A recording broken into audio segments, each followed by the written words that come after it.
Saint le Seigneur, le Dieu Tout-Puissant, celui qui est, qui était et qui vient. Paix et joie, frères et sœurs en Jésus-Christ. Bienvenue dans votre rubrique Saint du jour, dispo sur notre chaîne YouTube et nos pages Facebook et Instagram. N'hésitez pas à vous abonner pour vous inspirer chaque jour. Aujourd'hui, inspirons-nous de Sainte Maria Goretti. Maria est née en Italie le 16 octobre 1890, troisième d'une famille de 7 enfants. Elle perd son père à 9 ans. Assunta, sa mère, confia la garde des petits à Marietta, comme on l'appelait, pour s'occuper des champs. La petite fille d'une maturité précoce devint très vite une parfaite ménagère. Le jour de la fête de Dieu, elle communia pour la première fois avec une ferveur angélique. Elle s'appliquait avec délice à la récitation quotidienne du chapelet.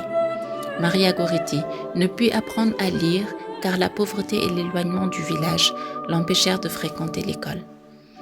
La pieuse enfant ne tint cependant aucun compte des difficultés et des distances à parcourir lorsqu'il s'agissait de recevoir Jésus dans le Saint-Sacrement.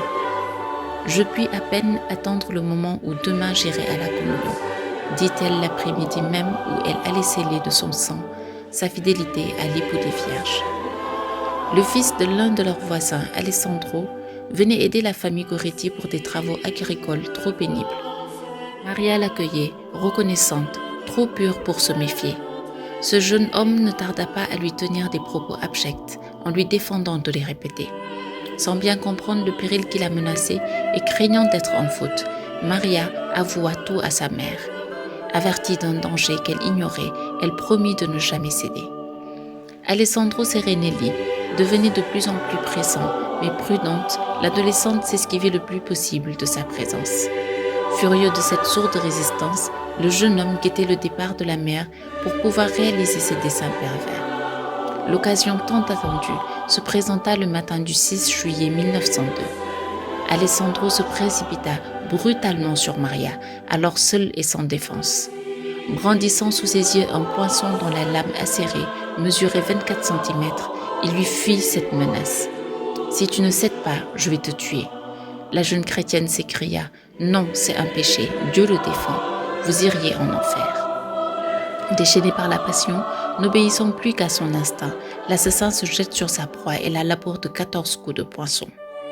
Lorsque Assunta, sa mère, est mise au courant du drame, Maria gît mourante à l'hôpital de Nettuno.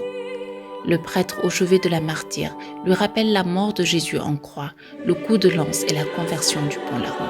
« Et toi, Maria, pardonnes-tu » lui demande-t-il. « Oh oui » murmura sans hésitation la douce victime. « Pour l'amour de Jésus, qu'il vienne avec moi au paradis. » Les dernières paroles que la sainte prononça au milieu d'atroces douleurs furent celles-ci. « Que fais-tu, Alessandro? Tu vas en enfer. » Et comme elle se détournait dans un ultime effort, son cœur cessa de battre. Alessandro Serenelli fut condamné à une peine de 30 ans de prison. Après 8 années d'incarcération, une nuit de 1910, il rêva que Maria lui offrait des lys qui se transformaient en lumière scintillante. Ce rêve lui fit réaliser le mal qu'il avait fait et il se repentit. Il fut libéré en 1929 après 27 années de détention. Libéré, il alla supplier sa mère de lui pardonner. Elle accepta en disant « Dieu vous a pardonné, ma Marietta vous a pardonné, moi aussi je vous pardonne. » Tous deux assistèrent à la messe, la Sainte Communion, l'un à côté de l'autre, sous le regard très étonné des paroissiens.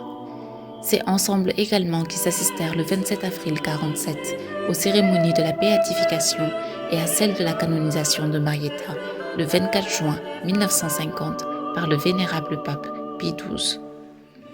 Alessandro Serenelli était devenu membre du tiers-ordre franciscain. Il travaillait depuis 1936 en tant que jardinier. Le reste de sa vie au service du couvent de Macerata. Il est mouru le 6 mai 1970 à l'âge de 88 ans, après avoir rédigé un testament des plus édifiants. Il est dit « Je suis âgé de presque 80 ans. Si je jette un regard sur mon passé, je reconnais que dans ma première jeunesse, j'ai pris un mauvais chemin, celui du mal qui m'a conduit à la ruine. J'ai été influencé par la presse, les spectacles et les mauvais exemples que la plupart des jeunes suivent sans réfléchir. mais je ne m'en souciais pas. J'avais auprès de moi des personnes croyantes et pratiquantes, mais je ne faisais pas attention à elles, aveuglée par une force brutale qui me poussait sur une route mauvaise. À 20 ans, j'ai commis un crime passionnel dont le souvenir me fait encore frémir aujourd'hui. Maria Goretti, qui est devenue une sainte, a été le bon ange que la Providence avait mis devant mes pas. Dans mon cœur, j'ai encore l'impression de ses paroles de reproche et de pardon. Elle a prié pour moi, intercédé pour moi, son assassin. 30 ans de prison ont suivi. Si je n'avais pas été mineure, j'aurais été condamnée à vie. J'ai accepté la sentence méritée, j'ai expié ma faute avec résignation. Maria a vraiment été ma lumière, ma protectrice. Puissent ceux qui liront ma lettre tirer l'heureuse leçon de fuir dès l'enfance le mal et de suivre le bien. Qu'ils pensent que la religion avec ses préceptes n'est pas une chose dont on puisse se passer, mais qu'elle est le vrai réconfort, la seule voie sûre dans toutes les circonstances, même les plus douloureuses de la vie. Pace et bonheur, paix et bien. Aujourd'hui, nous fêtons aussi Sainte Kyriaki de Nicomédie et la bienheureuse Suzanne Deslois. Bonne fête à tous les homonymes, à demain pour de nouveaux saints. D'ici là, restons chez nous.